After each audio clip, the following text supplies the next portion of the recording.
Led the league in tackles with 85. The deep ball for Darius Prince, and Philadelphia's on the board first.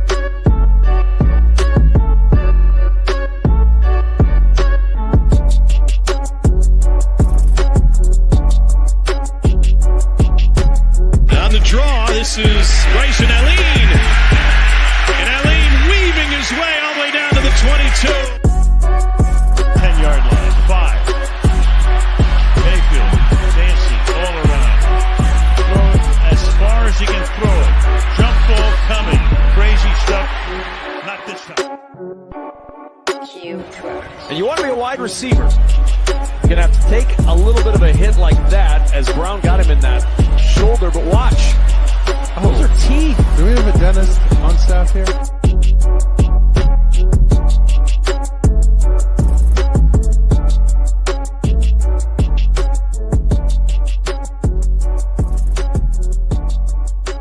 All right, we're back for another episode of Spring Football Reports, reviewing Week 3 of the UFL. Obviously, that intro is a little dated at this point because it still says USFL XFL. Created it just before the merger happened, unfortunately, but at this point we're talking about the UFL. So, how are you guys doing tonight? And I'll start with Jordan first. Doing good, man. Thanks for having me on. It's good to be out here making some content, as they say, and especially about the UFL, which is awesome. I'm kind of surprised more people haven't kind of caught on, but it keeps delivering as far as the product and the games week after week, in my opinion. So, yeah, I'm happy to be here with you guys chopping it up. Definitely. Thank you for joining us. Jordan's from UFL News Hub. You cover the Defenders, correct? Yeah. Awesome. So, yeah, definitely a DC Defenders fan. Have a lot of respect for what Reggie Barlow and Von Hutchins have been able to do there in DC. They've been building a pretty stout roster the past couple seasons. And anybody who's tuned in before knows the man on the bottom right here, Mark Hogan. How you doing, man? Doing pretty well. Thanks for having me back on. It was a bit of a wash this weekend. I felt like started off really good yesterday, and then all the profits went away today. So kind of a break-even weekend for me as far as UFL goes, but looking forward to next week. I think we got some good matchups. So, how have you been doing up to this point? Right now, I am 8-4 in the Fantasy Guru Discord, posting UFL bets over there. From a DFS perspective, profitable, hard to say. Normally you lose more than you win, but when you lose, you win bigger. So probably marginal profits, though. Nothing to really boast my chest on, at least this far in the season. So once we get a little bit more data, I think we're going to crush the last couple weeks. Hey, it's really early still. It's only week 3. So I think you're probably going to be hitting that curve here soon. Pearce, how you doing, man? It's been, another week. I've been doing pretty good. Obviously, feeling pretty good as a Birmingham fan, and the football pretty solid.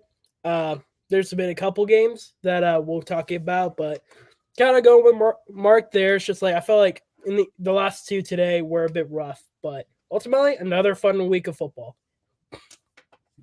Agreed. It always is with the UFL, but we're going to go ahead and get into some interesting topics tonight, and some topics that if you're watching, we want to hear your answers as well. So make sure you're giving us them in the chat, and we will definitely pull them up as we go.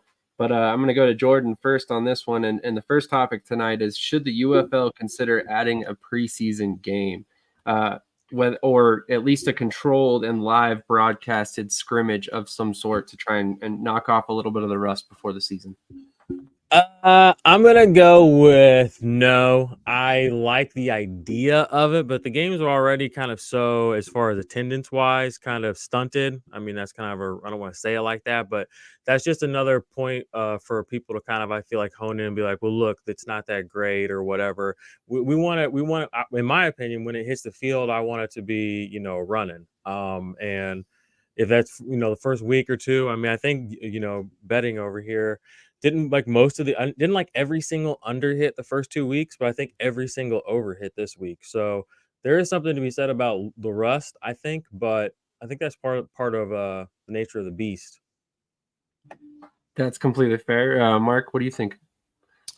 Well, I think it's easier for the league to get viewership and create content versus to physically get people out to the stadium for an extra game, especially if it's a preseason game. So I like the idea of bringing something up prior to the season starting. But we have a little bit of access to camp right now, and the fans get like one practice a preseason where they get to attend. But maybe open up that access from a reporting standpoint a little bit more.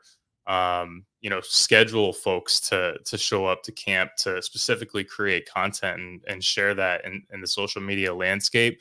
I'd love to hear more about those inter-squad scrimmages, right? We got a little bit of snippets here and there on it, but I felt like that could have been a little bit more open too. So I think that maybe going that direction might be a little bit of a smarter approach than an actual preseason game.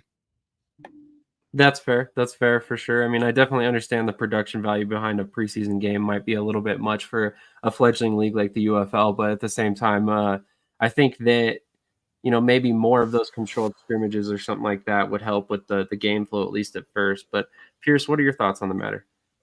Yeah, I kind of lean with Mark on this one. I don't think a preseason game where you have to like put it on cable and all that needs to be done. I think if we just, like you said, kind of give more of the markets kind of a feel of what the team is. I mean, even like the AAF had their preseason games where they just kind of got a feel with how it would look. That just gives them a better perspective to put teams together. And like, I mean, you could also do more media for it because I mean, biggest example for me was Destroying when he was showing like the whole process, even to the point of just the kicks that ultimately got him the job.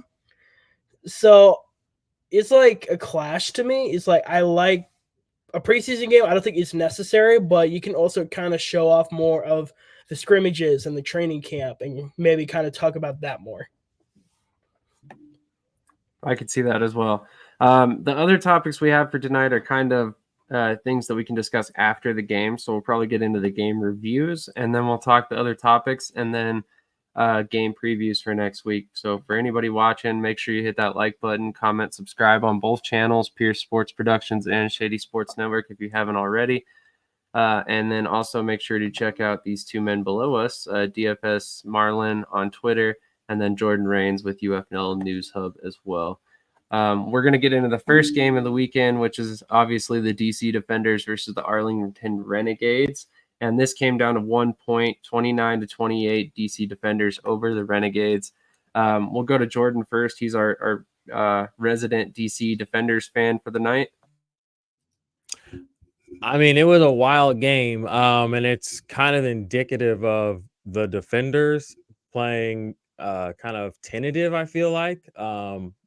It's, right down to the end, they almost didn't win. They had a comeback. They had a comeback last week as well against Houston. So it's 2 weeks in a row where they've had their wins. They've had to come back. Even week one against the Brahmas, when they probably would have won if not for that whole fiasco with the offensive linemen and the super challenge and all that. They were right there to tie it up, coming back. So the way I see the Defenders this year, and based on what I've seen this last week, is they're going to play it tight and close. They have no run game at all. I think they've run for like 200 yards, 200 and what I got here, 207 total rushing yards on the season. 53 of those came this last week from Jordan Teamu, who that's the biggest rushing week they've had on the season is him. That one, I think they had like a 30-something rushing yard week a couple of weeks ago from Mike Haggins. So their run game is non-existent. But for whatever reason, they seem to have that clutch gene. It's a lot of third downs when you need them, and then they convert them. And I have to give props to Teamu, who, if you just looked at his box score, he looks like crap this year. I mean, I thought his completion percentage went from like 56% week one. That's not good. To 50% last week. That's not good. To 43% this week. That's not good. But they're winning. You know what I mean? He's making the throws that matter. So in that regard, I like the team. I think they've got a lot going for them. Arlington, they had a lot of wind in their sails coming into this week. I know people, I guess, with Luis Perez, people were really kind of into them, and then they kept them gaming the whole game, but the defenders have something, they really do feel like a pro team when it comes right down to it. They never get shook. Maybe that's the right way to say it. So I think they're doing pretty good this year. And I think, honestly, they just hit 3 really tough matches in a row. So even though the people they've beat, 0-3, 0-3, but again, close game. So I wonder what you guys think, based on what you've seen. I thought Teami would air it out a little bit more this year as far as overall yards and production, but it's just been kind of when they need those points, somehow they get down the field and they score. It hasn't been real flashy. So but that's kind of my takeaways through 3 weeks on the team. That's a great point. Mark, what are your thoughts on this game? Well, from my unbiased perspective, I felt like it was unfortunate to see the Renegades lose because now they are winless. And so I think it is actually a testament to the league competition. I know they keep harping on the broadcast, but I mean, look, at the end of the day, this isn't like the Vipers last year when they started off slow. It's not even like the Renegades last year when they started off the way that they did. So, we're going they've got a win coming. I'm very curious about what they are going to do from a defensive perspective. I just feel like they're starting to deteriorate and quickly on the defensive side of the ball. But I mean, look, the run game showed up this week. Luis Perez, I thought he did obviously great. It's very clear we have that connection with Tyler Vaughns at this point. We were on him over at the Fantasy Guru Discord. We were big on him. And we also had Lindsey Scott in our lineups for that rushing touchdown. We were looking out for that. We saw that the last couple of weeks, him getting rotated in, especially last week. So it almost reminded me of DC last year with De'Aaron King and Jordan Tiamo. So, I'm curious to watch Arlington evolve. And I think that, we are going to see better days for them. And then I agree. I don't know what is going on with the rushing attack. We went all the way back to Hagen's hardly getting any work and Harris, shouldering the workload and not really doing that much himself. So I am concerned about DC, but I mean, look, they came out a winner, and like y'all were saying, it is a well-built team with a well-coached staff. So let's see what they can do with the personnel that they have at this point. Definitely agree. I mean, honestly, they're probably one of the best. And honestly, it is kind of surprising to see Arlington winless at this point. But to be fair, they've kind of gotten away from their identity from last season. It doesn't seem like they've been as willing to run the ball, but this game was a little bit different. They had the willingness to run the ball, but they didn't produce enough, I don't think, in that department. But Pearce, what are your thoughts on this game? I think somebody I've talked to kind of summed it up pretty well for me, and that is the DC defenders just put everything on luck this year. At this point, I'm just shocked that they have 2 wins in their belt. I think they should at least be 1 win. And the Renegades being 0-3 is crazy. I'm not a guy that believes they were good, but like the last couple weeks, they put up a good show. I picked them to win this game, and they almost did. They played a pretty good game. Their offense did everything right. Like the running game was a bit weak, but it wasn't necessary. Vaughns, Perez, like they did all they can to get that working, and they did. For all within the 2-minute warning, the defenders showed up, and I mean, you got to give it props to the coaching and all that. But DC showed up in the 2-minute warning, got the onside conversion in the 4th and 12, and ultimately they won the game off of that. So you got to give them props that they know how to play the 2-minute drill. But to say they took it and ran with this win, offense isn't clicking, has not been clicking all season so far. It's just like there's something missing. Like how much was Abram Smith doing for this team? In their defense, it seems like they're just kind of faltering a little bit, which gives concern for the long run is how long can they stand for? And if it wasn't for, which we'll talk about, what would have happened if that onside wasn't the choice is like big news. But ultimately, to me, I feel like the Renegades were the better team. Like statistically, if you look it up, they were the better team, but it went down to the 2-minute warning. You got to give DC their props.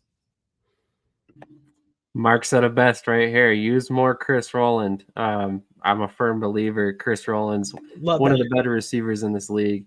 But you got to use him in multiple ways. You can't just stick him there in the slot and just hope that he eats there. So use him in the run game, get him involved in the return game as well, like he was for the Stars, really. But moving on to the next game, which it was another, I don't want to say a good game because this one kind of turned into a blowout real quick. But the Stallions and Showboats opened it up, and it looked like it was going to be a good game, and then quickly turned into a little bit of a blowout here. But I'm curious. Obviously, Christian Pearce here is our resident Stallions fan. So, what are your thoughts on this game, buddy? So in the beginning, like you kind of said, it did look like it was going to be competitive. Obviously, the biggest thing about this game was Adrian Martinez getting the QB1 start. And at that point, I was kind of expecting Corral was going to be in there, kind of what they've been doing. But Martinez played the entire game out. So that's the first time we've done it this season. And like the first couple of drives wasn't the greatest. You had him fumbling. You had him throwing picks. It was not looking great. Like I was irate after that fumble. But it seemed like after that happened, things just clicked. Like things clicked and our offense was doing a pretty steady pace. And ultimately it would be good enough for us to keep going. And then our defense. At this point, I don't know if it's because our defense is so good or Memphis's O-line is so bad. There was eight sacks in this game. Like Cookus took most of them, and I think Troy Williams got like 2.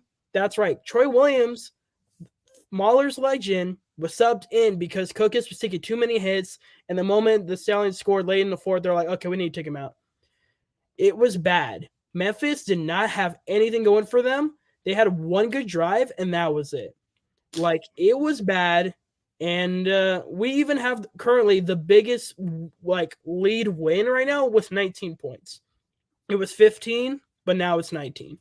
Like, it was a pretty good statement win for Stallions. It kind of showed like our defense can go through everyone, and our offense is still getting better, especially after Martinez.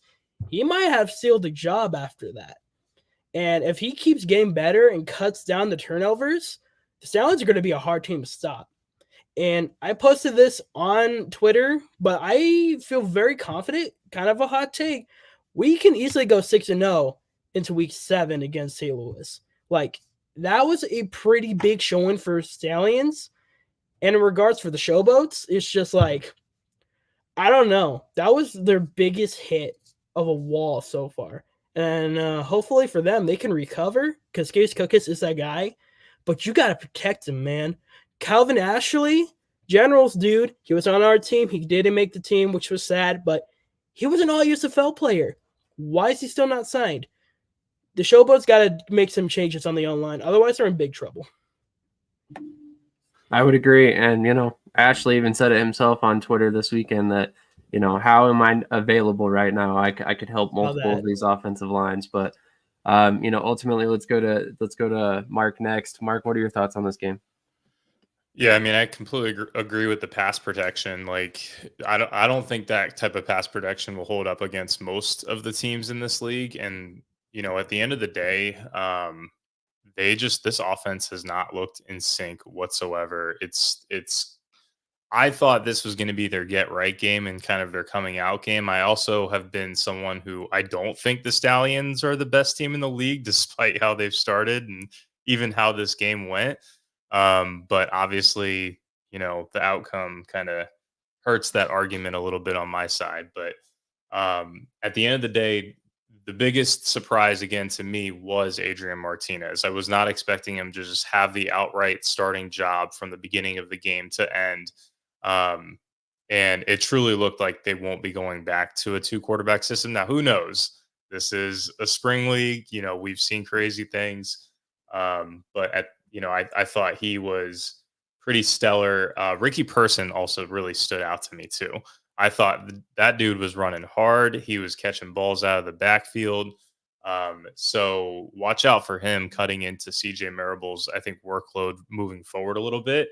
I just thought he stood out a lot. And then I think the other part of Memphis's issue is they don't have a whole lot of pass protection because they also cannot run the ball. I'm sorry, Darius Victor is done. I love Darius Victor, man. I love watching him for years, but this year it seems very clear to me he has lost a step. I thought Titus Swen was going to come in this week and seize the opportunity, and he kind of shit the bed a little bit. So that was unfortunate. I'm curious what will happen in this rushing attack moving forward. Maybe they go out and make a move for someone out there, but we'll see. Yeah, I'm actually very curious about that as well. I'm wondering if Titus Swen isn't like in the doghouse a little bit or something, because that guy's way too talented to just be sitting on the bench right now. But let's go to Jordan next. What are your thoughts on the Stallions game?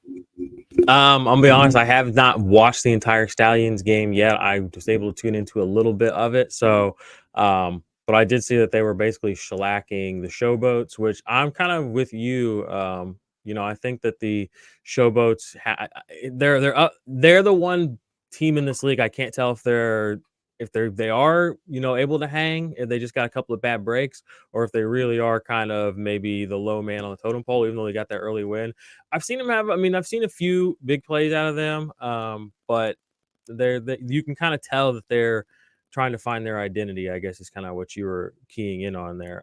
But for the Stallions, what they have, 8 sacks they had this week?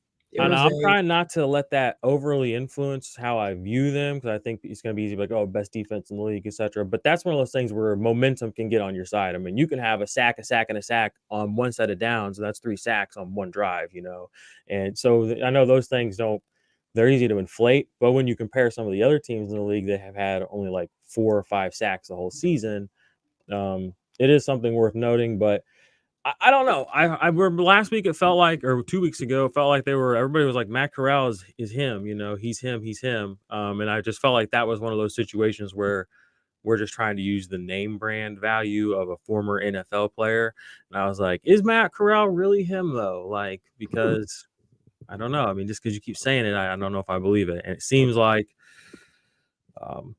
based on what you guys kind of were saying, and Martinez seemed like he was hype. He seemed like he was ready to play some football. So, I mean, Matt Corral, he's kind of like a wet blanket as far as every time I've ever seen him. So, I'll just add on to that real quick as the Stallions fan. I don't know, because I feel like with Skip Holtz, Jamar, to start off, my predictions was Corral was going to be our number 1, Jamar was going to be our number 2, and then Martinez was going to be number 3. And because I thought he was going to be raw. I thought Martinez was going to be raw because he's essentially fresh out of college. Jamar's known the scripts. And then Corral's just been in the NFL. So I was really thinking that. And as we watch it, Martinez was just showing better progress to me. That's why they gave him the green light to start.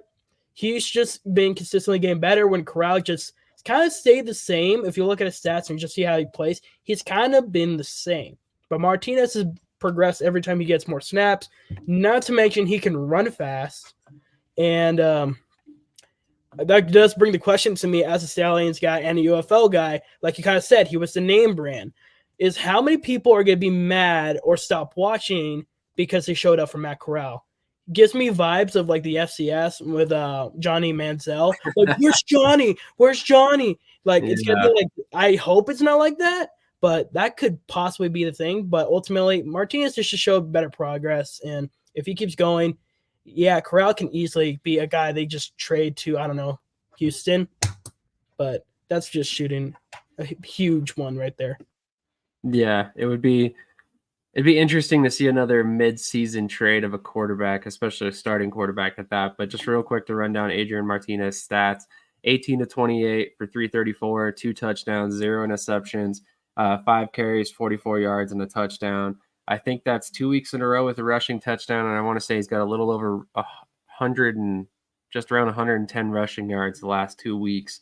So I mean, he is doing some things that not a lot of quarterbacks can do. So, I mean, obviously this poses the question, has he taken the starting job for the Stallions? Are we going to see Matt Corral at all at this point? Is it going to be a situation where it's his job to lose until injury hits?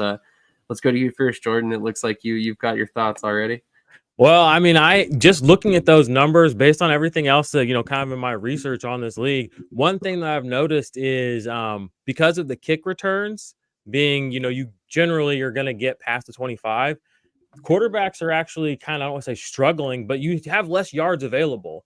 Like you can't march 75 yards down the field if you are starting at the 40. You know what I mean? So I've noticed that it's kind of hard to get boosted, inflated passing numbers.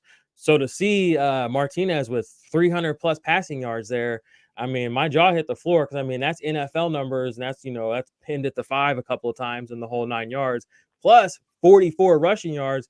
I mean, that's some serious firepower. I mean, I'm over here, I'm covering the defender. So if Jordan Teamu breaks 200, I mean, we're basically hoisting the trophy around here. So that's wild. So I don't see how Matt Corral could ever even contend with that. Or I mean, I don't know. I gotta do some more research on this Martinez guy, because again, like based on everything I've kind of looked at the last couple of weeks, for somebody to put up 300 plus passing yards in this league and then also 40 some, I mean, it's not as easy to do as I think it is in the NFL, because the kick returners they do a lot of work out here.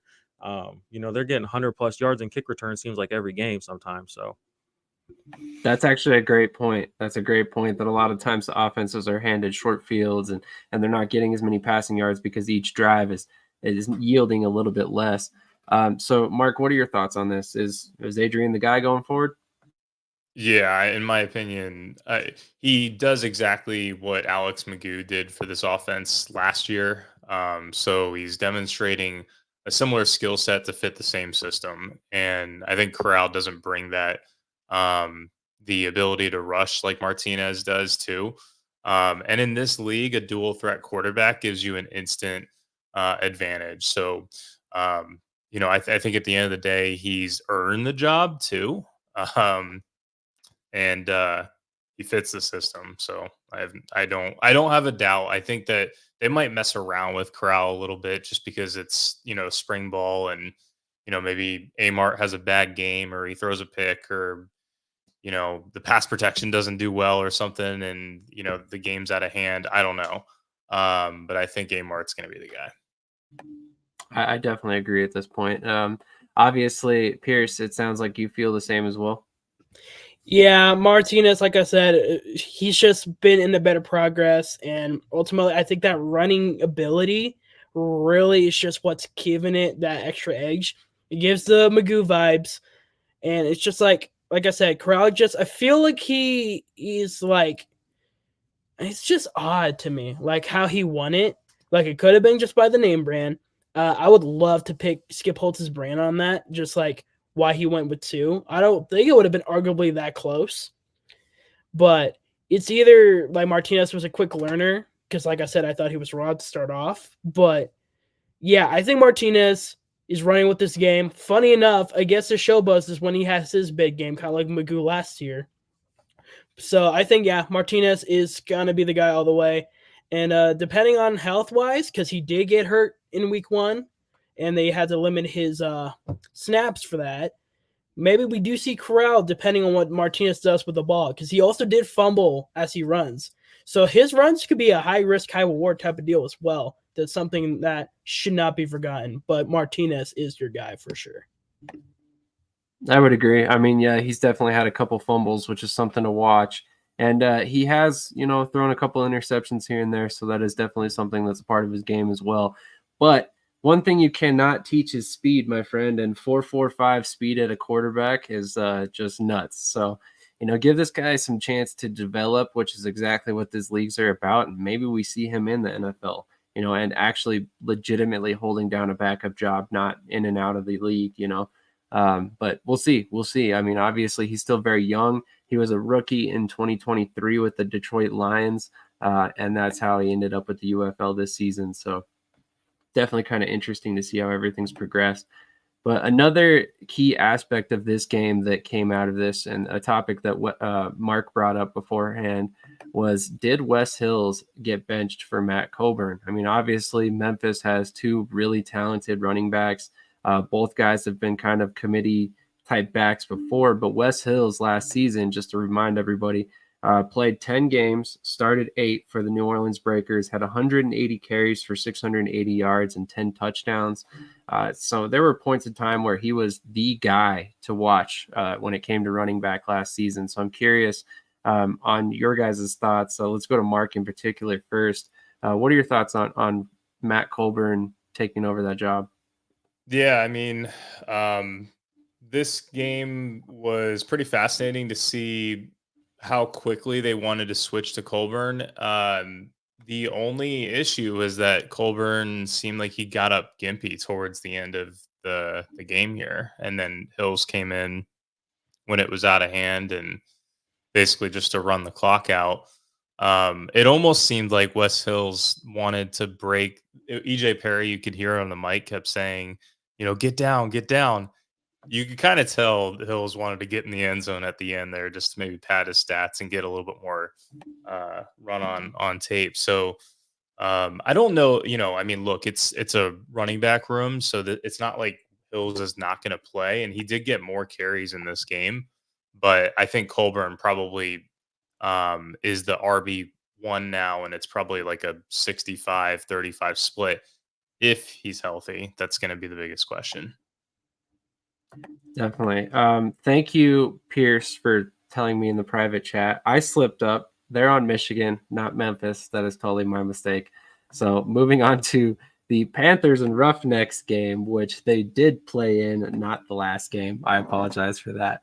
But yeah, so as you were mentioning, Wes Hills definitely looks like he's kind of taking a back seat to Matt Colburn, which I mentioned. Great back, actually got signed to the Jacksonville Jaguars, if I remember correctly, after 2022 with the USFL. So obviously a very talented back. So they've got a lot of depth there. But it is somewhat surprising to see Wes Hill benched.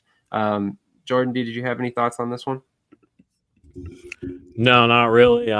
I'm still kind of trying to familiarize myself with the running games and some of the players. I didn't watch the XFL and SFL last season as religiously, so I'm a little behind on kind of the entire roster setup, like who's kind of has some chops, so to speak, in this league or in these leagues. But not really. I think that Michigan was kind of counted out early. I mean, they're 2-1 right now. That's as good as any team in the entire XFL division. So they're a scrappy team to their credit.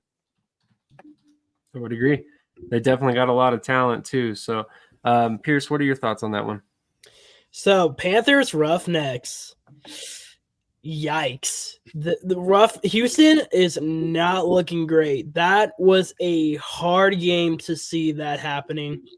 And Michigan wasn't great, but they did pretty well offensively. I think EJ Perry actually had a pretty solid game. Marcus Sims with another huge 66-yarder tutty this week. Like, he just has a thing for the end zone. He just does it. But I think ultimately, aside from West Hills, which I will bring that up, I kind of did look into that as I was watching the game. I was like, is he just not been that great this season? It's just like, and Colburn, I think he's got the speed. And I think West Hills, he's hitting 28, and that's kind of the turning point for a football player in some instances, especially for running back. So maybe it's kind of the start of a regression there. So I wouldn't be surprised if Colburn gets more of a playing time for that reason. But just back to the overall game, it's like it was pretty bad. And not to mention, Houston needs to fire their special teams coordinator. Every game so far, they've had a blocked punt. And this last one, Hunter Niswander, Cowboys legend, couldn't do anything about it. That dude had no blockers. He just ran straight at him. I don't know what their ideology was, but whoever their special team coordinator is for Houston needs to be fired, because that was the stupidest thing I've seen. And that was probably the momentum killer for Houston. And Reed Sinnett didn't look good. Like, there's just nothing good about this Houston team tonight. And I think it's pretty safe to say they are the worst team in the UFL right now.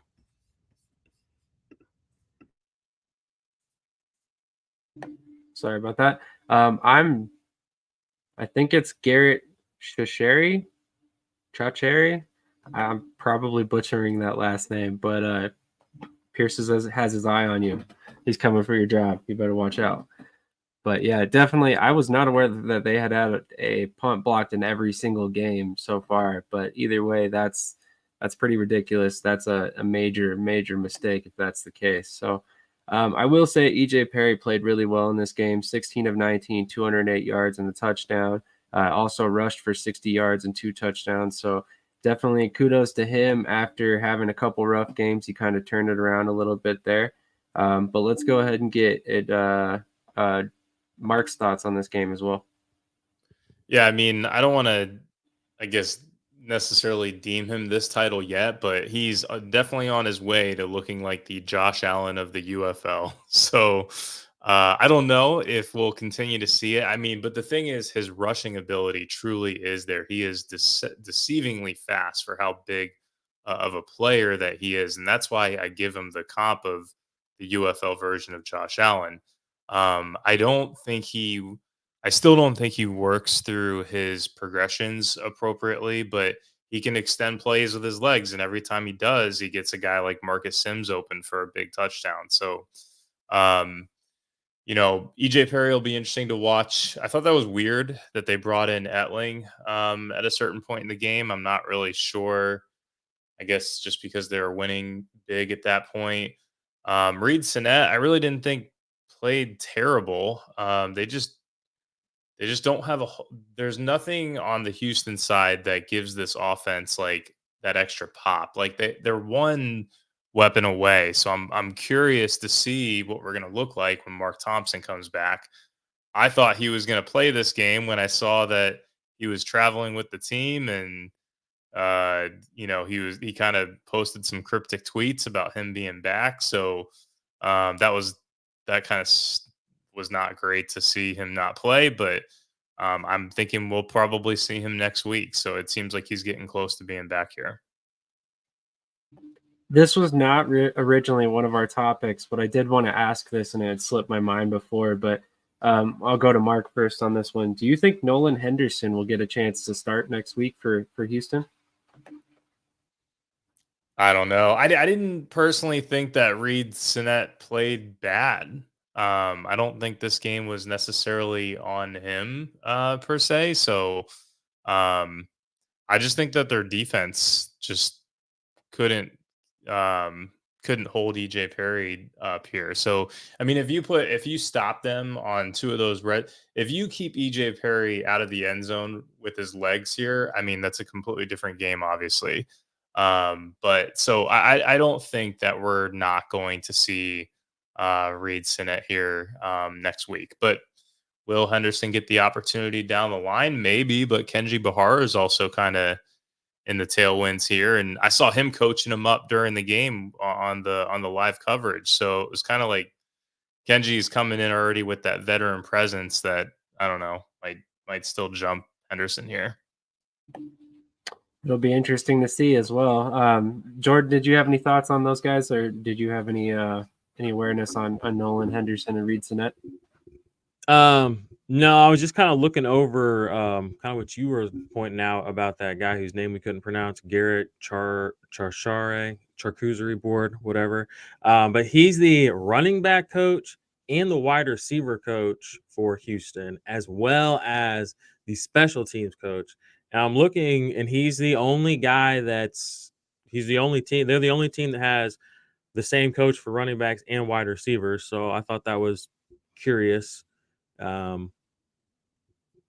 It's interesting. I don't know. Some of these names I don't really know as far as these coaches go, but then there are names on here that I definitely recognize. And there's some guys on here that, I mean, you can kind of tell that they're going to get the chops to get an NFL job eventually. I think AJ Smith is probably not necessarily the fast track, but I think he's on the track to, be the next Kyle Shanahan, or I don't know what he's not. Kyle Shanahan's old. Next Sean McVay, I guess. Or the next, we already had that. What's the guy in Miami? What's his name? Mike McDaniel. Yeah, there we go. Okay. I see him more like a college coach. Like I could see him going to like a big time West Coast school or something like that with that air raid system. Yeah, I can see that too. He just has like he has a good vibe. You know what I mean? Like the Brahmas, they are top to bottom. They're like probably the most entertaining and most interesting team in the XFL, or UFL, in my opinion. And yeah, I like listening to him talk to the players. They coming on and off the field and all that stuff. So, but anyway, I guess I was just kind of looking at the coaching thing, and I thought that was interesting. I wonder if Houston will shake things up if they go 0-4. I mean, you'd have to think something's got to give. So maybe that guy worked too hard. It's very possible, but that's part of the spring leagues as well. Got to pull double duty sometimes. Although I would say that as far as him doing special teams, running backs, and wide receivers, you got to figure some of that crosses over. He's coaching. That's two. That's two jobs for somebody else. That's two other coaches out there that may or may not be as good as you at one of those things. I mean, that you're like, well, I'm not going to let them do it. I mean, that's boomer football coaching right there. I'm going to do everything. Get out of here. I don't know that it's necessarily a choice. It'd probably be a budget thing, but I honestly don't know the coaching budget, to be quite frank. Fair. If Bob Stoops wanted to get an NFL job, not necessarily an NFL coach, I don't know. I don't know that a team would go that route. It's a matter of what gives coaching teams are already down one coach as compared to the XFL last season. Stoops is done. He might be an offensive analyst on a team for the low minimum, but Stoops is done. Yeah, I could see that. Pearce, what are your thoughts as far as Nolan Henderson possibly being the starter going forward?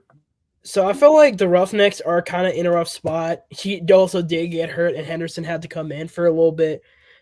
So I think ultimately they're probably going to roll with Sinet for the next game. I think he probably keeps the quarterback one job. But if things look bad, because I think overall Houston just was bad all across the board.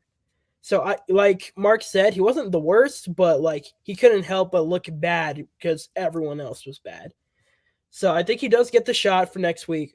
And if he does not perform as well as they expected, yeah, I can possibly see it happening. But at least for now, I think he definitely you might see Henderson, but I think it's still Sinet's job.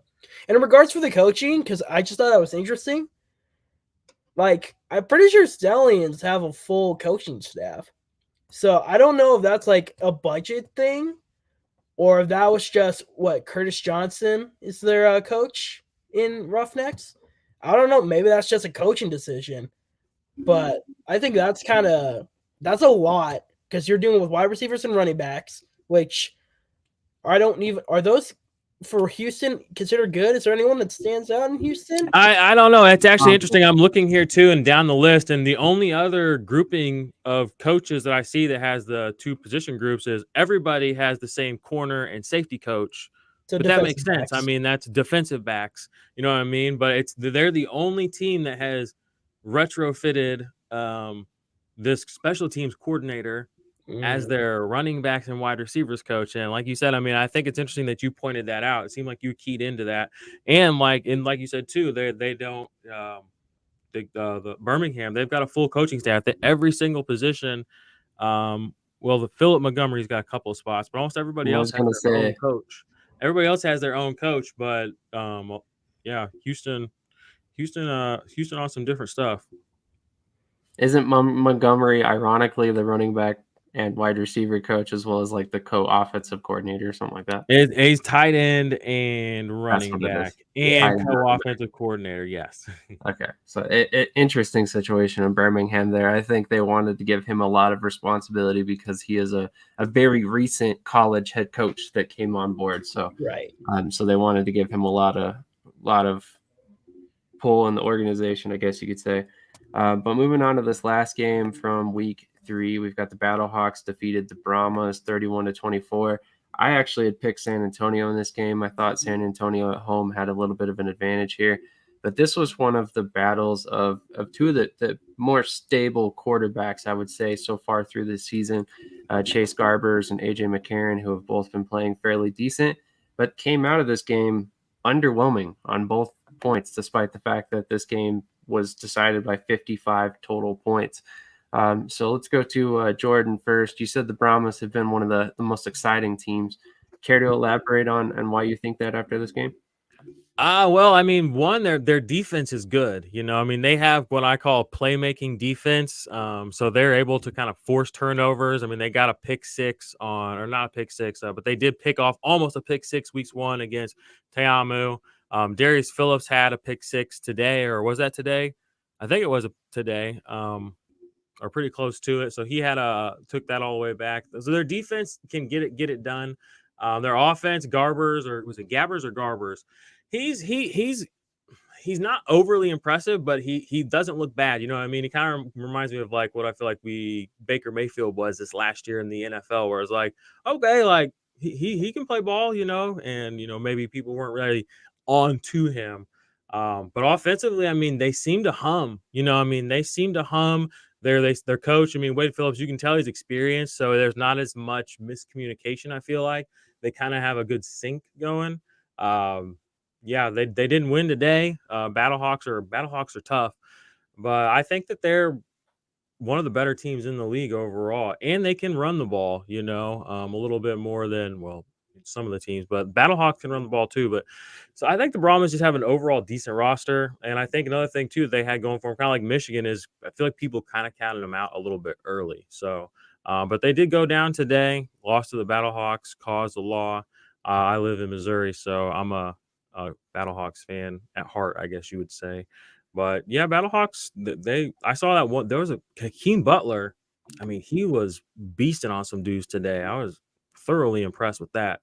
And then there's that wide receiver. What's his name? Is it Kirkland, the guy that's on? John Trey Kirkland, 13 on the Brahmas. He seems like he can get open whenever he kind of wants to. I've noticed. So he's a guy I've had my eye on as well. So I like San Antonio. Tough game they lost today, but I mean, again, it's close. I mean, what is that score? I mean, that's a one-score game in the UFL, right? I mean, yeah, 6 plus 3 right there. Yep, definitely 7-point game. I mean, definitely crazy to do to see it come down to that. Like I said, I had the Brahmas winning this one. I'm a firm believer in a lot of the stuff that they got going on. Cody Latimer, I like Anthony McFarland in the backfield there. Garbers has played pretty well, like I mentioned, and then he was also got John Trey Kirkland, like you mentioned as well. So I mean, there's a lot of talent with this team. Elise Mack as well as another one. So let's go to Mark next. So Mark, what were your thoughts on this game? Yeah, I thought this game certainly did not disappoint. I think there were a lot of folks that were on the over for this game, including myself. I'm curious if you guys were too. I'm guessing so. But it was, this was the game that everyone was looking forward to. And I mean, yeah, the passing numbers don't look that great, but I mean, Jordan made up this point earlier where special teams, puts these teams in short yardage kind of drive positions. And I thought this was a great example of that. Like Darius Shepard had multiple returns past the 50-yard line. And we also saw a lot of rushing. Basically the rushing attacks for both teams were effective, right? Sailors came in. There's this funny little trend going on in St. Louis where basically whoever was the inactive back the week prior ends up being the leading rusher the following week. So are we going to see Wayne Gallman next week? I don't know, but it's a little bit of a headache of a backfield here. And then even on the San Antonio side, I mean, John Levet, I mean, he's been good since last year. So I think a lot of people were kind of counting him out a little bit going into the start of this season. And he's definitely proven to be not only the goal line guy, but a guy they'll use even as a check down type of back here. So you mix him in with Anthony McFarland, who I thought looked great today. Both teams' rushing attacks are pretty exciting to watch. And then the last thing I'll point out, you were talking about Butler before. I mean, Kirkland, he's the number one wide receiver in the UFL, in my opinion, by a landslide. But Butler, shows up for the first game this season finally. And I think we're going to continue to see this for St. Louis, where they can develop a new game plan each and every week and feature a different receiver because they have so many of these different receivers with other skill sets. What's going to happen when we see Ja'Cour Pearson come back to St. Louis later on this season? So I think St. Louis has the team that can continue to evolve. And normally the teams that can continue to evolve throughout the season have the best probabilities and chances of winning the championship.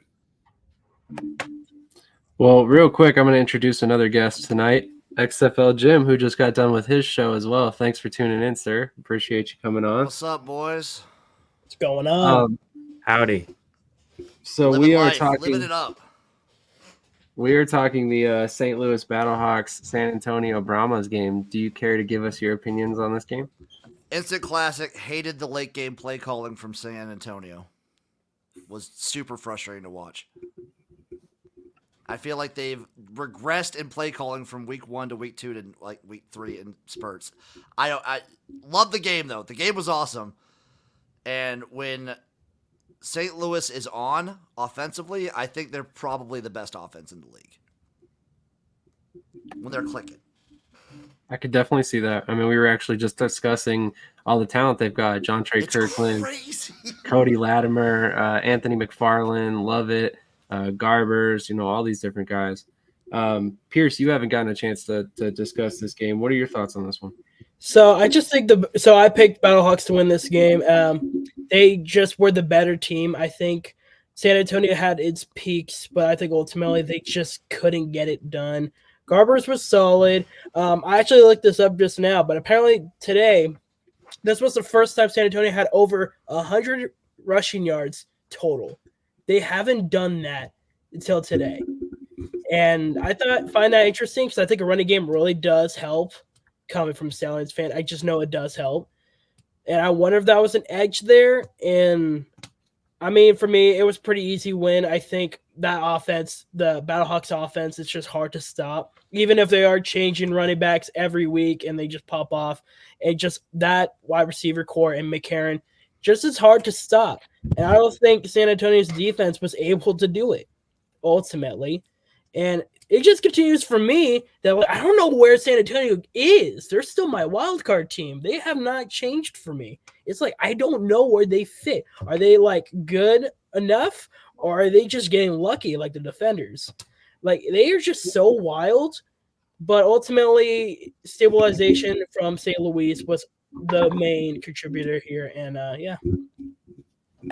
Definitely. So Pylon Production has a great question. And I know we had also actually discussed this being one of our topics tonight. So we'll go ahead and get to it right now. So he says he's seen discourse about how easy the 4th and 12 onside kick option is. And then it goes on to say XFL was 4 of 11 on these opportunities so far. Again, that's just comments from the stats or the people here. So I'm not sure if those stats are 100% accurate. Thank you, John, for bringing them up, though. Let's go to Mark first on this one. Mark, do you think it's too easy for a team to convert this opportunity? I don't think so. I mean, I think that teams have had a hard time adjusting to the rule. But I think that it's a small sample size, and over time you'll see less and less teams actually convert this. These are pretty wild plays that some of these guys are making. I mean, what was that? I think it was Ty Scott for DC. That was today. Yeah, he barely caught that. He was lucky. You know what I Yeah. mean? And that's how. Yeah, good point. That was yeah, impressive concentration. Impressive concentration on that ball. So I don't know. I think they're making great plays. Like, let it be. It makes it exciting, and it hasn't really fully changed too many outcomes. It's definitely flipped I think a game or two, but over the course of the last 2 years now, it's flipped a game or two. So I don't know. I like it. I agree. Jordan, you were mentioning you had to get out of here around this time earlier, so I wanted to give you an opportunity to get your thoughts in on this one, and go ahead and shout out your latest article coming out or your next article coming out while you have an opportunity. Yeah, appreciate it. Yeah, I don't think it's too easy. I mean, let's just take a step back and just say, if you asked any football player, is converting on 4th and 12 easy? No. Now you tell them it's in the 4th quarter and everything's on the line. I mean, it's literally, it's not easy. This is, and because they're, converting 4-3. I mean, if that was 4-12, I mean, that's like a third, or that's not, a little over a third. So that's still not necessary. It's not like it's easy. I mean, you know what I mean? It's still a first down. It's not like they win the game when they get the first down. They still have to move the chains, and they still have to get either 3, 6, 9, whatever they need to get.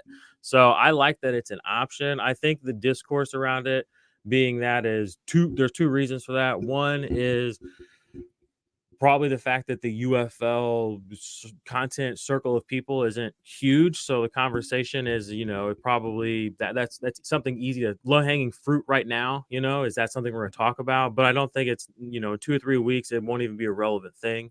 So that's kind of my take on that. Just I don't really think it's worth talking about too much. Like they said, it was 4th and 15 before, and I was like, damn, like that's crazy.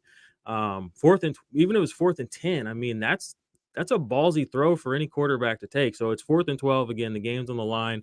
The stakes are high. I like it, and we've seen it. He's only converted 4 times. Sometimes it works, sometimes it doesn't. So I like it personally. But yeah, thanks for having me on tonight, guys. I appreciate it. I write for the DC Defenders at the UFL News Hub. So I'm going to be putting out an article or column this week, just like a general overview of the team. But I'm going to key in this week on just how abysmal their running game is and really try to see if it's even a wash or if it's maybe something they should just abandon and just kind of be. But the problem is, anyway, keep an eye out for it because we'll have to see if they can actually pull it off or not. And what you said, somebody said they've been lucky. It's not even like they've been lucky. They've been setting everybody up for absolute heartbreak, kind of like my Steelers. That's my other team, because they're winning when they really probably shouldn't be winning. So it's like, yeah, we can say they're good, but it's like one of these days they're going to get waxed, and it's going to be like, oh God. And I mean, just to put that in perspective, I got their time of possession right here. I have all their stats versus everybody else. 82 minutes versus 97 minutes. The rushing attempts are so much lower. Their passing yards are weak AF. I mean, but whatever, they have the coaching staff to do it. So, but yeah, keep an eye out for me on UFL News Hub. I'll be putting another article out about the run game for them. And yeah, I appreciate you guys having me on, and hopefully I'll talk to you guys again soon. Hop in y'all's Discords and all that good stuff. But like and thumbs up for everybody out there on the YouTube. You know the drill. I'll see you guys later. Thanks again, Jordan. We appreciate it. Let's go to Jim next. Jim, what are your thoughts on this? Is the 4th and 12 too easy? I think people's perceptive of this comes from the fact that it's replacing the onside kick. So the percentages for onside kick are obviously so small of converting that obviously you're going to be converting a 4th and 12 play way more often. If you're going to do anything, maybe make it back to 4th and 15. Otherwise, it's a key factor of what the UFL wants to do. They want to make games more exciting. They want to have a comeback mechanic. They want to make sure that no team is ever really out of it.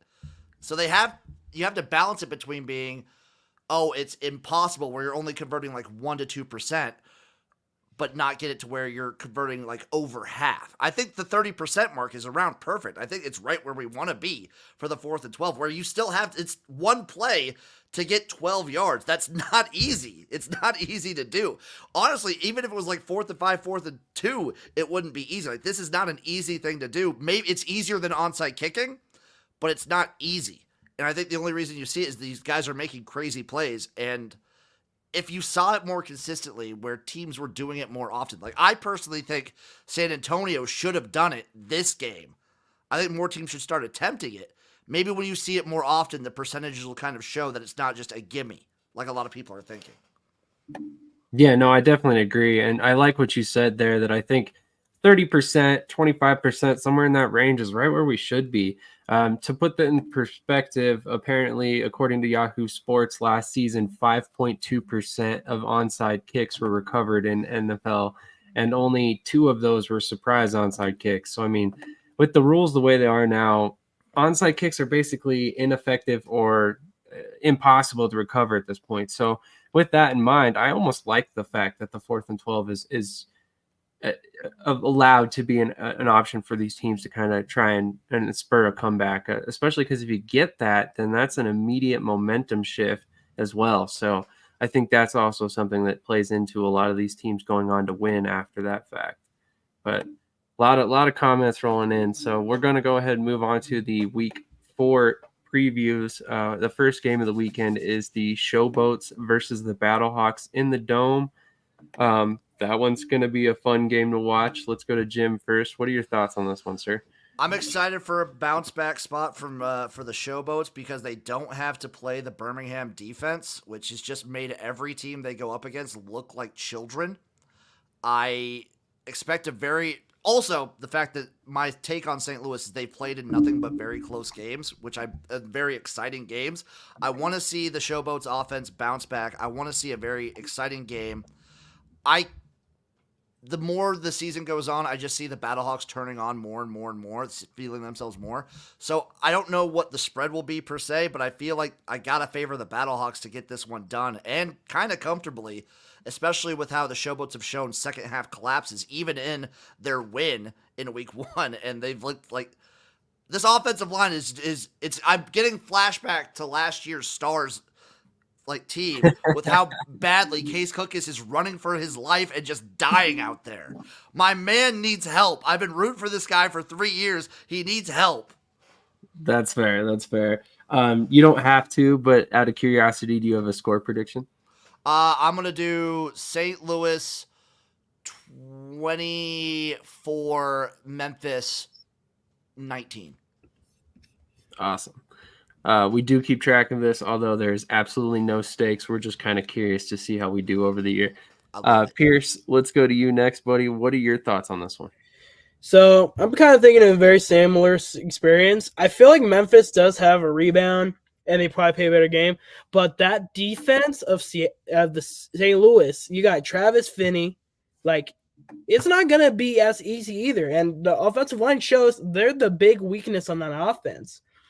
So you can't tell me guys like Travis Finney and Pita. Is Pita on there? Pita, I can't say that last name. But he was Defensive Player of the Year in the XFL. Both those guys are on that defense, and you're telling me the Showboats offensive lines could be able to hold them down?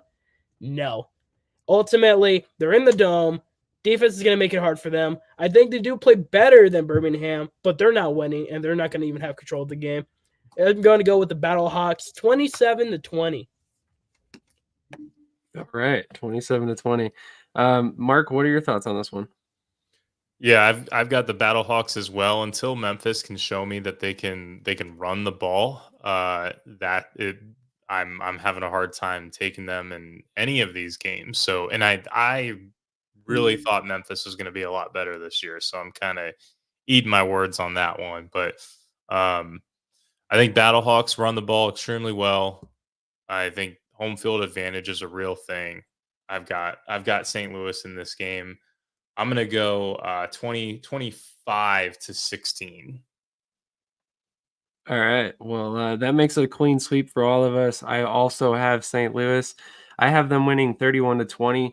I think you just cannot beat the home field advantage that the Dome gives them. I mean, honestly, there's no better team right now. And honestly, every other team should be looking at St. Louis and wondering how they're packing so many fans in their stadium every week. But that's another topic we'll cover here shortly. And then also let's go to the next game on the docket, which is, give me just a second here. It is the Defenders versus the Stallions in Birmingham. So Birmingham gets a home back-to-back stretch there. So let's go to Pearce first on this one. What is your prediction in this one? Surely you have the DC Defenders winning. Yeah, no, they're just really too good. Just for jokes, like I kind of mentioned about Defenders, they are just lucky. They should have lost to the Renegades, and their offense is just terrible. And our defense just put up the best defensive game so far. Sure, can you say the Showboats were just that bad? Cool. But that's a pretty darn good defense against an offense that hasn't got any footing so far. Tiamo, we've also beaten Tiamo in the Bandits. I know a lot of the XFL extremists are probably going to be like, oh, yeah, the Defenders were the best last year. There was a reason why you guys lost to the Renegades. And, oh, yeah, we beat them too. So, yeah, I think Defenders aren't going to put up a good game, and we're at home, and we're just at an all-time high. Our defense at our best, Martinez at his best. So, ultimately, I am obviously going to go with Birmingham 31-20. All right. Let's go to Jim next. What are your thoughts on this one, sir? I think Birmingham's going to win. I think they're going to win pretty comfortably. I am very interested to see what DC's defense can do against Birmingham. I wouldn't expect I expect this game to be strikingly similar to how the Michigan game was, where it was kind of sloppy offensively on both sides. Just because DC's offense is just not good. I really don't think they're that good. And B, I think their defense might be able to do something against Birmingham. Big M on the might there. I'm expecting a close game, sloppy, like mucky. Also, I still don't fully know what Birmingham's going to do. Is Adrian going to be starting the whole game, or I don't know what they're doing fully at quarterback. It's an enigma for the Stallions. I'm going to go Stallions win this one. I'm going to say Stallions win it 20-10. 20-9. It's a kick fest for DC. 20-9. The Stallions win. They blow them out, but it's super low scoring. I'm giving them mercy. DC, just like in week 1, their offense is terrible. They're just going to kick the heck out of it. It's going to be a field goal fest. Fair enough. That's fair. Pylon Production says Birmingham looks unbeatable. Best spring team I've ever seen. Orlando Apollo's level. My question is, which Birmingham Stallions is the best version of the Birmingham Stallions? I think it's still the Magoo. I think it's still Magoo. I think it's last year too. That's my pick is last year's because they lost a lot on offense. I can't wait till they play St. Louis. I cannot wait. That's gonna be my favorite game. I think they're going 6-0 until St. Louis, so we'll see what happens there. I mean, this is looking a little far ahead, but the Stallions always seem to have trouble with the gamblers. I have them losing to the Roughnecks, actually, in week 5. Week 5, I have the upset. Okay. Well, you heard it here first. A little bit of spoiler alert for Spring Fever next week. But let's go to Mark next. Mark, what do you have on this game? I've got the Stallions winning as well. I do agree. I think this is going to be low scoring. I think DC's defensive scheme actually poses a little bit of a threat to the Stallions offense. I think they're going to get after Amart a lot and try to keep him off balance, off keel a little bit. So I think that the Stallions are going to win. I'm looking at like a 23-15 game, but with the Stallions kind of in control for the majority of the game. All right, I could see that as well. I don't expect this to be a blowout, and this is going to be a clean sweep as well. I'm definitely picking Birmingham in this one as well. I can't pick against them, especially at home, especially this season. I personally think this might be the best iteration of Birmingham because we haven't seen, man, how do I even explain this? So we haven't seen the best out of this team this season yet. So I think that this past game showed us exactly what we could get out of Adrian Martinez, but other factors in the game weren't necessarily clicking the way that they can. The running game with CJ Marable was very lackluster at best in this game. So I think if they could get both factors going at once, we could see a Stallions team that's just going to roll through some of these teams. And in this game, I think that they're going to get it going a little bit, but they're still going to be hampered a little bit throughout points in the game. And ultimately, I've got it 28-21 in this game. The next one up on the docket here, we've got a triple header on Saturday. And 2 of these games, speaking of which, DC Defenders at Stallions and Panthers at Brahmas are both on Fox, both at 5 p.m. So some people will get to see one game, some people will get to see the other. So we're going to move on to the Panthers-Brahmas game. Let's go to Mark first. Who do you have in the Panthers-Brahmas game this week? I think San Antonio gets back on track here. Michigan gets humbled a little bit. I could see Wade Phillips doing the same thing defensively that DC is going to do against Birmingham. He's going to get after the quarterback, right? And I think that to stop EJ Perry from rushing, they're going to blitz him all day to keep that from being an option. They'd rather him make the right read coming off the blitz than have time to sit back in the pocket and then extend plays with his legs. So I think San Antonio jumps ahead early and wins this game. I've got probably probably their first blowout win of the season, and this is a humbling experience for Michigan. So give me a 30-33 It's a 33-16 game for Okay. San Antonio. All right. So high scoring game, 33 points by the San Antonio offense, and Michigan just can't seem to get things going on their side, 16 points. Let's go to Jim next. What do you have happening in this one? First off, I do agree with Pylon that I hate that they're splitting the broadcast like that. This is just a personal thing. I'm going to find a way to watch both. I'm going to find a way to watch both. I don't care what I have to do. VPNs. I will watch both, yes. But I think this is kind of a both teams coming more to the middle situation. It all comes down to me, what is San Antonio's play calling like? They've been trying to... The reason this was the first game they got over 100 yards rushing, but they try and force the run when they're not that good at it. They need to work around. They have one of the better I think Chase Garbers is a top 3 quarterback in this league easily. They have one of the better quarterbacks. They have a great receiving core. Use this to your advantage. You have the run and shoot offense at your disposal. Yeah, running is a part of it, but do something good there. Michigan's defense is fantastic, but I believe this is kind of a comeback to reality situation when you're not playing the Roughnecks. I think San Antonio wins it with a comeback. I'm going to say 30-28. San Antonio wins. Close game. Michigan, I believe, is coming alive. That was 31-28. Sorry. 30-28. 30-28. My fault. I will point out one thing. It is still earlier in the season. And so one thing about an air raid offense is having that whole playbook at your disposal is hard at this point in the season. I think we're going to see as the season progresses, the playbook open up more and more. That's like a double-edged thing because they always say, too, that the run and shoot is one of the easiest offenses to kind of get under your belt, too. So I don't know. It's probably a little bit of both, especially with how short training camp was. Yeah. That's fair. That's definitely fair. Pearce, let's go to you next, buddy. What do you think in this one? Yeah, I'm kind of in the same boat with Jim in the fact that this is going to be a close one.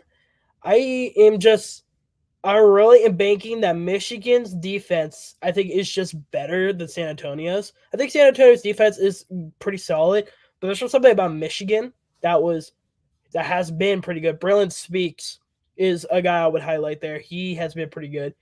And when it comes to just their offense, I kind of like he said, it's just like questionable play calling. Don't know what you're getting. And I know you guys banked on that they could contain E.J. Perry. I actually don't think they can, and I think that's going to be the edge here for me, is that I think Perry's still going to be able to run, and the Brahmas still haven't really gotten a mobile quarterback since like Tiamo in week 1, because McCarron and Cookus can run when he needs to. McCarron, no, he's old. Like, Perry's got the wheels, and while you guys say that that's going to be something they're going to contain, I don't think they're going to be able to. I feel like that's really going to put the slight edge. It's going to be a close game, but I am going to pick Michigan to win 27-22. 27-22 Michigan? Yes, sir. All right. Okay. Well, I guess I'm not going to be the only one picking Michigan then, because I actually had already written down Michigan 21-18. I really like that Michigan defense. I think E.J. Perry finally found a groove this past weekend, and I think we're going to see him take it to the next level this upcoming week. I still do worry about his decision-making. Obviously, he has the ability to throw an interception at any given moment, but there's just something about the way he plays the game that I really want to root for the guy. Maybe it's because he had a cup of coffee with the Eagles, maybe, and then went to Jacksonville under Doug Peterson. Maybe. I don't know. Who knows? But we'll see what happens. But up to this point, he's been absolutely terrible. He's been the one thing that's been holding back their team more than anything else. So hopefully he can get it figured out this week. And he only has to do 3 touchdowns, according to my score. So we'll see what happens. But the last game of the weekend, the only Sunday game, which is kind of interesting yet again. And this one's at 12 p.m. Eastern time.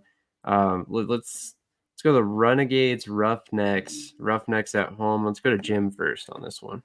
Someone has to win this game. Someone needs to get a dub. I have a feeling it'll be the Renegades, and this just comes to the Renegades' losses have come from them just being dumb and giving up. They've been ahead in the fourth quarter for the last 2 weeks, and they've just fallen on their faces. The Roughnecks have been just behind from jump. They haven't looked great or even good for a good chunk of this year.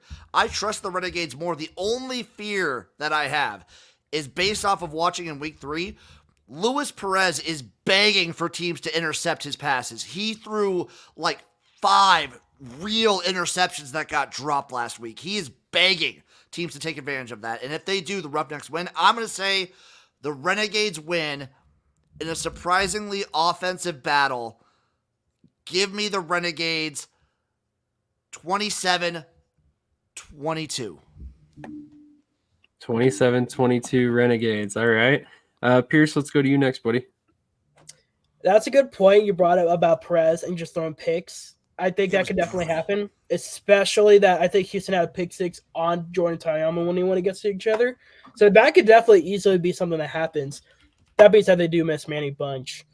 But I think, like we also said, the Renegades have just gave up the games, and they easily should have maybe 2 games under their belts. But I don't know. I think it's just Bob Stoops is washed or something. I don't get it. But this is Bob Stoops' retirement era. He's just golfing all week. I love it. It literally is. He's playing enough to get a paycheck, but he does not care about the outcome. Anyways, but like Renegades, I just think they have played pretty good. They have stooped up to the Battlehawks. They've stooped up to like both their opponents the last couple weeks. And ultimately, they just look good. The only thing I have concerning is like, does Mark Thompson come back and how big of an impact he brings? And can the Renegades defense just play a full game? Ultimately, that's kind of where it is. But you just cannot deny that Roughnecks are playing rough. And ultimately, I think this is going to be a bit of a low burner because maybe Mark Thompson does do well or their defense just falters. But I do have the Renegades winning 24-17. 24-17. All right. Just to double check, Jim, you did have the Renegades, right? I did have the Renegades, yes. Okay, perfect. And then we're going to go to Mark next. Mark, who do you have in this game? I think this is a really tough one because I do think Arlington is due for a win, but if Mark Thompson comes back, all bets are off, right? I mean, he can change the game at this level. I don't think he is a player that necessarily has lost a step yet. So I think if Mark Thompson's back, it's going to be Houston, and look out for Emmanuel Butler. He looked excellent. In their game despite the loss. So I don't know. I think they've got a few different things going on that can make this offense look a little bit different. Reed Sinnett brings, when you have a pocket passer more so like Sinnett, and then you bring Thompson back, I think this becomes a much more functional offense. So, and then you factor in TJ Pledger as a, kind of scat back, rotational player, change of pace to Thompson. Arlington's defense, a little banged up, right? I mean, I think that we're in a spot where we can see Houston win this game. I think it's going to be a lower scoring game. I think they do a better job of containing Tyler Vaughns. So for me, it's going to be Houston, and I've got Houston winning. It's going to be 19-15. All right, interesting. Houston 19-15. I'm actually going to go with Arlington as well, although I do have it being a lower scoring game as well. I have 18-15 actually. I honestly didn't know who to pick in this game. I honestly wish I didn't have to pick either one of them, to be quite frank. Right now, neither team looks great. I'm not a fan of Luis Pearce. As awesome as his story is, and as much as I root for him because of his story, I am not a fan of him as a quarterback. If I was building a UFL team, Luis Pearce would not even be on my draft board. Sorry, guy. Nothing personal to you, but I just not What's a a man fan. got to do? He won a championship last year. I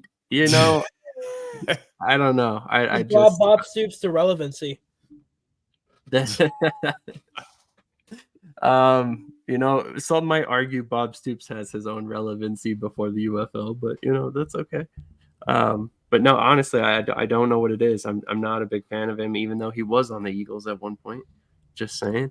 But yeah, I think it's just his lack of arm strength, to be honest. And he's not real mobile either. So that combination to me is just it screams game manager. And if I'm gonna go out, I'd rather go out with a gunslinger throwing interceptions, because he overthrew a guy, or a guy who can run a 4.4 like an Adrian Martinez, than it would be, somebody like Luis Perez, although he totally deserved all the recognition he's gotten so far. That's a good question. Who does Arlington have behind Perez? Lindsey Scott, I think. Oh yeah, obviously Lindsey Scott. You're right. So yeah, Lindsey Scott could definitely start there. Nick Foles also won a championship. You are not wrong. You are not wrong. So the last topic of the night, and one that I wanted to pose in this manner, here is the Week 3 attendance numbers for anybody who had not seen them yet. Follow Mike Mitchell on Twitter if you don't already. This guy is one of the best reporters when it comes to UFL. There's my shameless plug for Mike. But here are the attendance numbers for Week 3. Obviously, as you can see, Birmingham was the high water mark with 12,265. San Antonio just barely behind them. But obviously, all of these numbers are very far off of the 40,000 number we saw last week for St. Louis. And the question I have posed for our panel tonight is, when will we see another team hit 25,000? Obviously, 40,000 is a huge number. I don't anticipate that being a number that's reachable anytime soon by any of these teams. So how far away are we from seeing, say, San Antonio or DC or one of these teams being able to pack 25,000 fans in their stadium? Let's go to Jim first. If I was going to peg any team to do it, I would have pegged like San Antonio, but they've been kind of disappointing me a little bit. DC is in a lucky spot where they can get away with having like 15 to 18,000, and it looks way better there because their stadium is so tiny. And it's brutal for these teams. Like, even when a team like Birmingham packs out like 12,000 people, which is pretty, like, that's fine. That's a good week one. Their stadiums are so big, it just looks brutal. Like Memphis, it looks brutal. Like Memphis, Michigan, Birmingham, and San Antonio play in these massive stadiums, so it just looks tough. If I had to pick one team to do it, I want to say San Antonio. Maybe if we get like a really good season out of them, the city will show out. But other than that, it's probably going to be held up by St. Louis and DC this season. I could definitely see that. And you're right. DC only holds 22,000 fans. That's one thing I meant to mention. That's almost perfect for like early on, especially. It is. It really is. Because like you said, appearances are everything. If you have 15,000 in a 22,000 stadium, seat stadium, that looks pretty full. That looks like it's almost a sellout because it is. So, I definitely think that's definitely something to be said here as well. Mark, what are your thoughts on this one? Your knowledge on this situation is something I wanted to get in particular. So I'm curious on this one. Yeah, so obviously this one I'm a little bit more passionate about since I've done it. And at the end of the day, I think what people do not understand is that the league is making a mistake as far as how they should approach ticket sales. They're focusing a lot more, I think, on season tickets and marketing for their single game tickets. And then basically their sales staffs I can't speak for exactly what their sales staffs are doing, but I think that there are some sales staffs that are significantly better than others. And it's showing in the numbers here, right? So I think that they need to look internally from a personnel standpoint and see exactly what the activity looks like. But what the league really needs to remember to do, and I don't think they're doing a good job of this right now, is they really should be focusing 100% of their efforts on group sales and specifically grassroots marketing, right? Every single youth football league, especially in these places like Texas, where they have all of these youth football teams playing spring ball together, have them out for a group outing, right? Get the youth movement going on. There should be there should be camps. We should be seeing camps and camps and camps of these football kids in attendance at these games. So they really need to revamp how they're I guess approaching their ticket sales campaigns. And then I think it will do them wonders, at least going into this offseason, to have a full season together as a whole league, to operate as one leading up to the next year. I think San Antonio could get there next year if the right changes happen and the right decisions are made. But I really think we're probably 2 years out. And that's my concern, is how long can the league sustain to that point roughly 2 years from now or not? That is going to be the biggest question, and it makes me pretty nervous about it. It starts at the top. People like The Rock and Danny Garcia, they need to understand that, like, this is a grassroots effort, and we have to go after these large groups immediately and hit the ground running, like, right now for next year.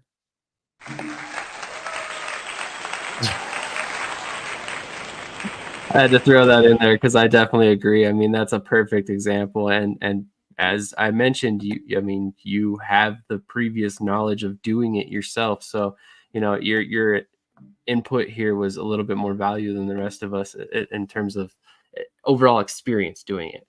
Pearce, what are your thoughts on this? And obviously, I know you have a vested interest in this because you're a Stallions fan. So you've kind of had to sit here and watch your team kind of be criticized as it's year 3 and their numbers aren't really kind of living up to what we had hoped.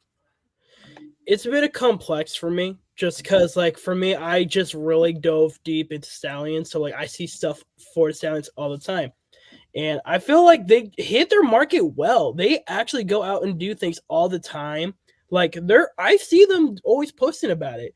It's like Birmingham is trying to get the word out. And maybe it's just like, it's so complicated to me. Like, it was a big home opener. Alex Magoo's back, to get his ring. Like, we're going against the Showboats, who last time we went against them, we blew them out both times. Like, everything was set up perfectly, and they still had 12. And I mean, like, for a USFL standards, that's pretty good. But, like, we also got the standards now that we're a merged league, and then the league before has put up better numbers. It shows up different. And I hate that, like, we keep bringing up, the 40,000. That's the highest it's ever been ever. And I feel like we gotta make sure we just don't go just comparing every, like, attendance to that number ultimately. So I try not to think about the 40,000 because I feel like that's just too high of a bar at this point. Like, and how I also see it's just like we're a merged league that they did, you could say maybe too early because we were all expecting like 25 for this merger to happen. There's going to be growing pains.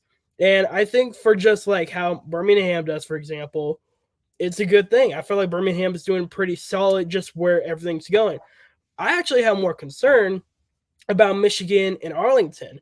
I've actually seen a lot of discourse and people talking about Arlington where it's like, why did they make that the main hub? Like, Arlington's not good. People aren't showing up to see Arlington. Like, what's going on? And then Michigan, their attendance has been declining the past couple weeks, and they've been at home at Ford Field. It's just, like, interesting. And, like, Michigan, they were a playoff team in the USFL. Nowadays, they're struggling. It's just like, and I don't know what their marketing is ultimately because I don't follow any of that. So in regards of just like what team is going to be and how long it's going to take to get at 25, I feel like it's going to take longer than we would hope because I feel like at this point they got to figure out their marketing for it. And because like we got teams that are popular. Birmingham is great. San Antonio, DC Defenders with the beer snake. Like, we have things that can make the market's huge. It's just they're not either doving in on it and just cashing it in, or they just don't know what to do with it. I will say every team with a good ticket sales initiative starting right now with the offseason leading up to next year should be able to pad their numbers per game 5,000 tickets. Like, that should be very attainable for 8 total teams in a league with a full year's preparation. So if we don't see that type of increase by next year, then they need to look internally and make changes. That's what I was going to mention. Like, I'm holding off the brakes on my nerves until I see what the numbers look like next year for a lot of these teams with a full year under their belt. Because like Mark was mentioning, it's surprisingly drastically different from market to market how these guys are doing some of these things.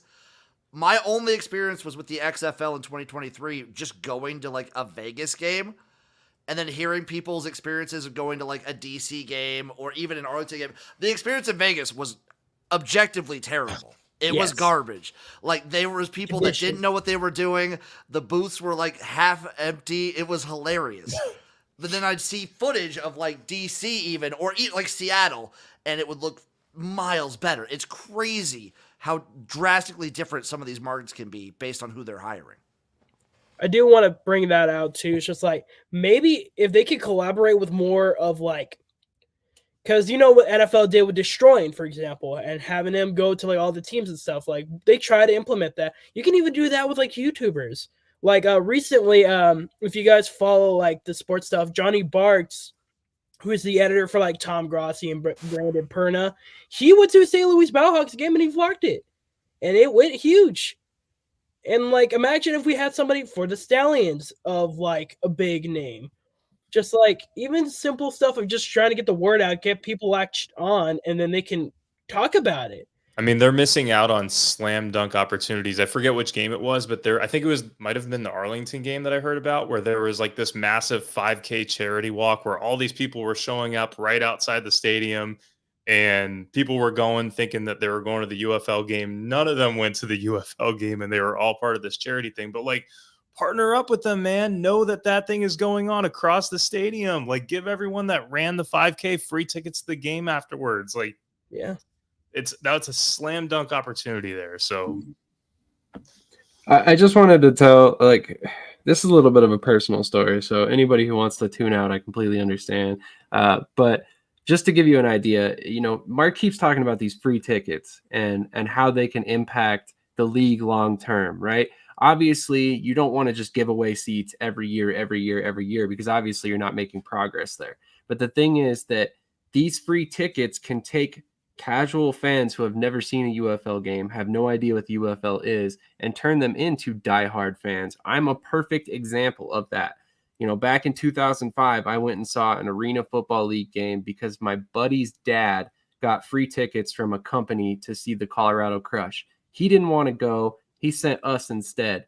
I loved it. You know, here I am basically 20 years later talking alternative football with you guys because of the fact that I got to go see a game for free that I never had any intention to go. I saw an IFL game many years later for free, although the team unfortunately didn't last here. You know, it was another good experience that now since then I will always root for the IFL to succeed because of that. So, I mean, you know, those things matter to the fans. You know, they build up goodwill, and, you know, kids will remember that. Obviously, I did. You know, I was in high school at the time, so it was a little bit different. But you know, it's had a resounding impact on how I look at football and what I do for you know, fun in that matter. So I think these things are huge. You know, and I think anybody who's underselling, you know, giving out those free tickets and the value it can have long term is really appreciating those facts about it. And you don't even have to give it away for free. Like, you can True. sell it at a very discounted rate, build it in like I was saying with the 5K, like, sell a ticket, give them admission to the game, but then, you know, a portion of the ticket that they buy with the UFL goes back to that charity, or the majority of that ticket, and even just a small revenue percentage comes back to the UFL. So it's still a ticket sale, right? And then you get people that, like you said, they might not even attend, but they give it to someone else. So I don't know. It's just there's opportunities. That drove me crazy when I heard that story, that there was this massive event that happened right outside the stadium and they didn't capture that at all. And That's pretty bad. I think Pylon's hitting on something too in the chat, that there is a little bit of like, there's probably a little bit of fatigue with since 2020, there's been like since 2019, there's been like 5 different leagues that have come and now gone, it feels like. So maybe a full year under their belt, people will be like, oh, maybe we see longevity with here. I agree that it would be probably smart to get these like big groups in, just if at the very least for an optics thing, so it looks better on TV. Very least. My thing too is that I don't know if it's just because like every once in a while I see discourse that people just think this is like not good football. Like I've seen a lot of people saying like, this isn't real football or this isn't good. So I think there's like that where people just don't take it seriously. So they're like, why bother? And then like, at least for me particularly, so the only reason why I don't go to these games is like, I'm in Utah, California. That's all the markets are on the other side. And like I put numbers just of getting a ticket, flying out there, hotels and all that. It's almost $5,000 for somebody like me to do that, just for the flights alone. So it's like, why would people want to fly out to watch these games? So it's just there's just a lot to it where I think there is problems on people's side, but like at the same time, like Mark said, there's so many opportunities. Heck, like your local county fair, they're gonna collaborate with a Stater Brothers or something. It'd be like, oh yeah, you can buy your tickets here, something like that. Like it's just I think very young merger that just maybe got out a little too early, not as early as the AF did, but like early enough to a point where there's just a lot of things they could be doing that they should pick up on very soon.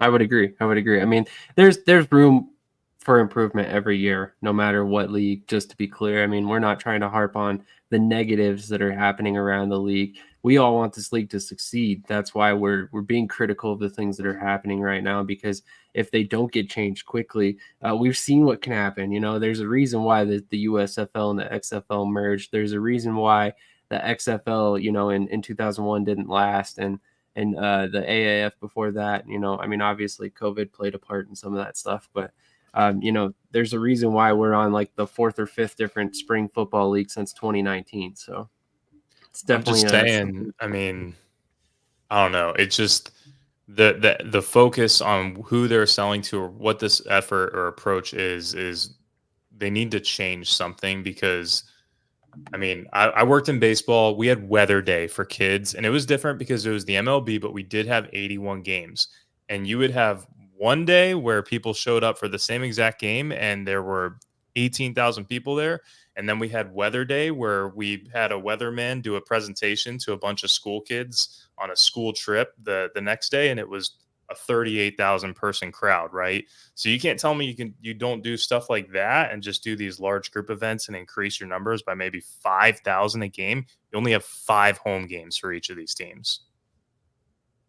Exactly. I mean, that's exactly what it has to be. Like, you have to put in a lot of effort to make this work, because like you said, you only have 5 home games to make an impression.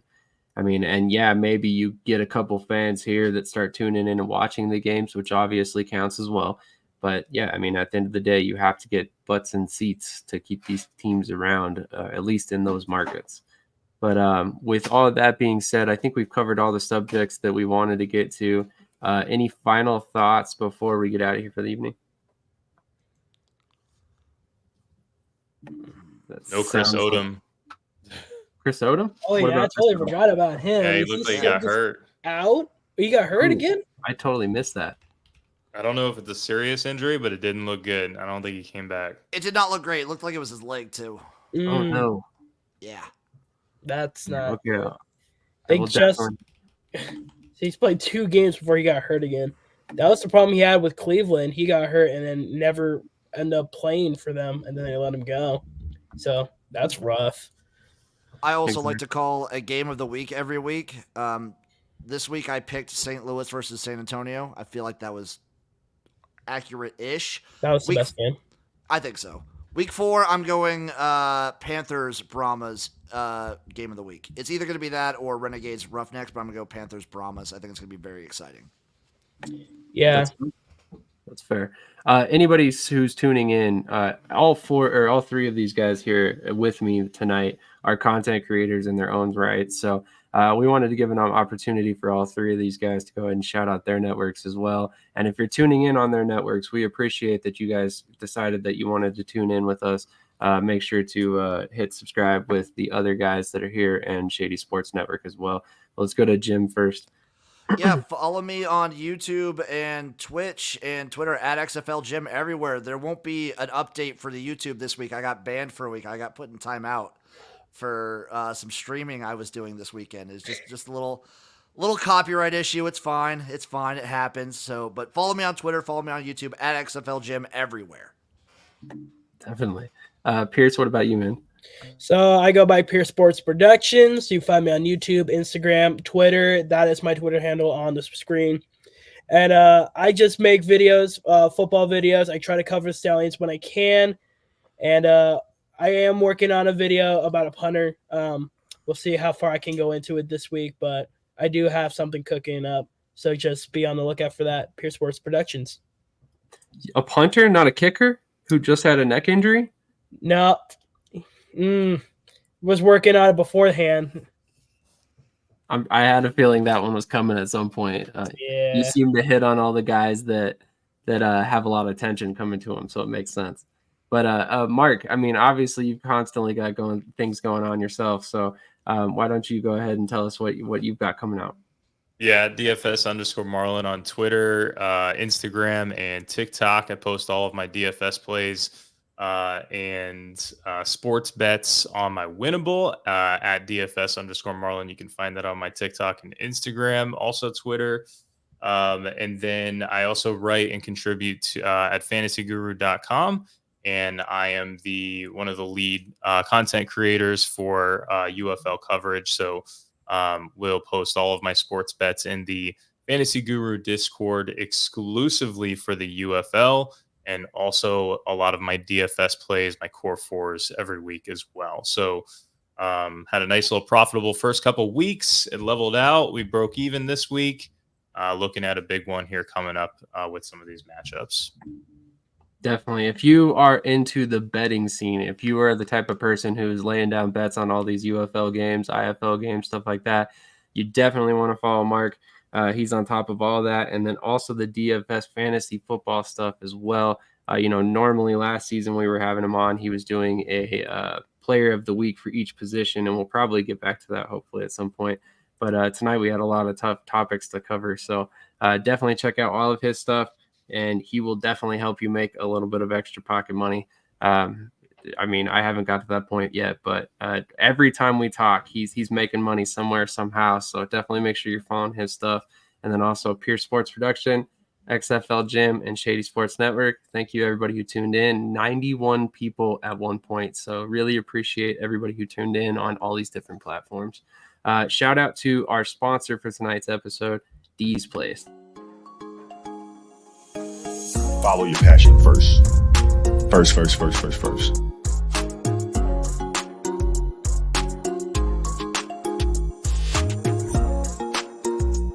It's the most fun thing in the world. You get up in the morning excited about what you're doing. And you got to be really honest with yourself about it.